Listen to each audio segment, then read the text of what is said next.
नमस्कार दोस्तों, स्वागत है आपका मेरे YouTube चैनल में। दोस्तों, कहानी सच्ची हो या काल्पनिक, हमेशा कहानियों से कुछ ना कुछ सीखने को ही मिलता है। तो रोजाना कहानियां पढ़ने के लिए सब्सक्राइब करें। हमारे चैनल को हम कभी किसी को मां की कसम नहीं देते। एक बार लोहे की दुकान में अपने पिता के साथ काम कर रहे एक बालक ने अचानक ही अपने पिता से पूछा, पिताजी, इस दुनिया में मनुष्य की क्या कीमत होती है?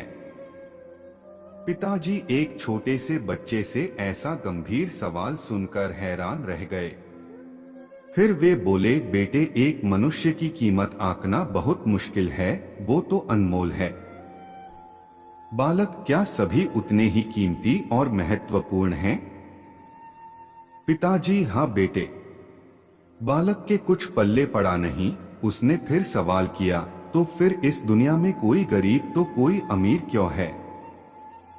किसी की कम इज्जत तो किसी की ज्यादा क्यों होती है? सवाल सुनकर पिताजी कुछ देर तक शांत रहे और फिर बालक से स्टोर रूम पड़ा एक लोहे का रॉड लाने को कहा। रॉड लाते ही पिताजी ने पूछा, इसकी क्या कीमत होगी? बालक, लगभग 300 रुपए। पिताजी, अगर मैं इसके बहुत से छोटे छोटे कील बना दूं तो इसकी कीमत क्या हो जाएगी? बालक कुछ देर सोचकर बोला, तब तो ये और महंगा बिकेगा, लगभग 1000 रुपए का। पिताजी, अगर मैं इस लोहे से घड़ी के बहुत सारे स्प्रिंग बना दूं तो?